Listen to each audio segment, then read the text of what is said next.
নমস্কার বন্ধুরা, আজকে আমি আপনাদের সাথে শেয়ার করব সম্পূর্ণ নিরামিষ পনির রেসিপি। যারা মাছ মাংস খান না, সম্পূর্ণ নিরামিষ খান, তারা কিন্তু পনিরের এই রেসিপিটা একবার হলেও ট্রাই করতে পারেন। ভীষণই টেস্টি হয় খেতে। এই রকম পনির রেসিপি কিন্তু রুটি, লুচি, ভাত সব কিছুর সাথেই ভীষণই ভালো লাগে খেতে। তাহলে চলুন দেখে নিই রেসিপিটা।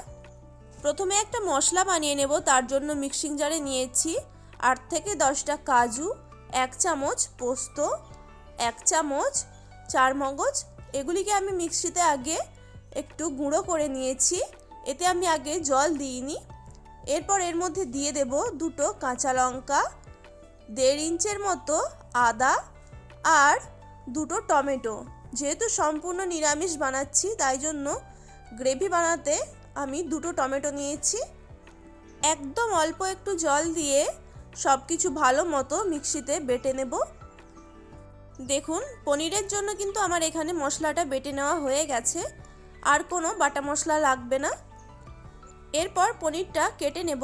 আমি এখানে 300 গ্রামের মতো পনির নিয়েছি। এখানে পনিরের পিসগুলো একটু বড় বড় করেই আমি টুকরো করে নিচ্ছি স্কোয়ার শেপে। আপনারা চাইলে যে কোনো শেপেই কাটতে পারেন, নিজেদের পছন্দ মতোই। সবটা আমার কেটে নেওয়া হয়ে গেছে। এবার একটা পাত্রে তুলে নিচ্ছি। পনিরগুলো ভাজার জন্য একটা কড়াইয়ের মধ্যে 2 টেবিল চামচের মতো সাদা তেল দিয়ে দেব। আমি কিন্তু সম্পূর্ণ রেসিপিটা সাদা তেল দিয়েই বানাচ্ছি। আপনারা চাইলে সরষের তেল দিয়েও বানিয়ে নিতে পারেন।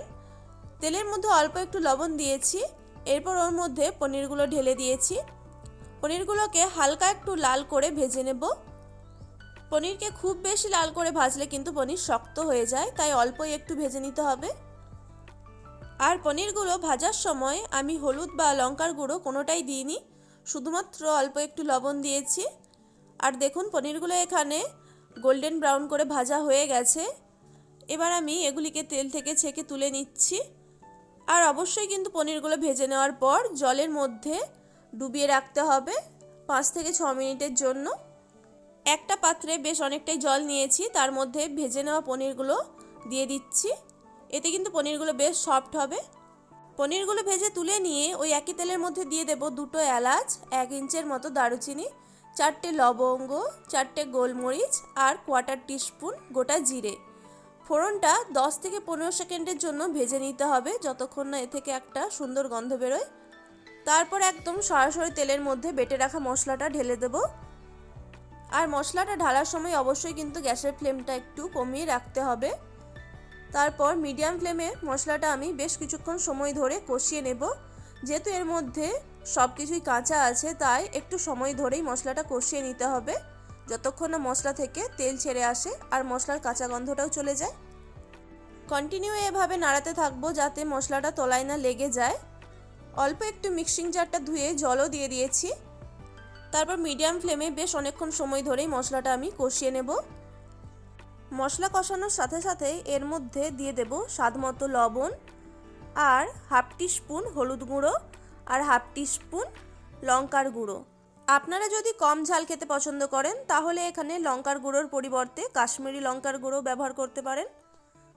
পুনরায় কন্টিনিউ নাড়াতে থাকবো যতক্ষণ না মশলা থেকে একদম তেলটা ছেড়ে যায়। 7 থেকে 8 মিনিট মশলাটা কষানোর পর মশলা থেকে ভালো মতোই তেল ছেড়ে দিয়েছে। এরপর এর মধ্যে দিয়ে দিচ্ছি 1/2 টিস্পুনের মতো গোলমরিচ গুঁড়ো আর 50 গ্রাম সবুজ মটর। মটরশুঁটি এই পর্যায়ে আমি মশলার সাথে একটু কষিয়ে নিচ্ছি। আর স্বাদটা একটু বাড়ানোর জন্য আমি এখানে গোলমরিচ গুঁড়ো ব্যবহার করেছি। এটা সম্পূর্ণ অপশনাল, আপনারা চাইলে নাও দিতে পারেন। মটরশুঁটিগুলো দেওয়ার পর 2 মিনিটের মতো মশলার সাথেই কষিয়ে নেব। একটু ঢাকাও দিয়ে দিচ্ছি যাতে মটরশুঁটিগুলো সেদ্ধ হয়ে যায়।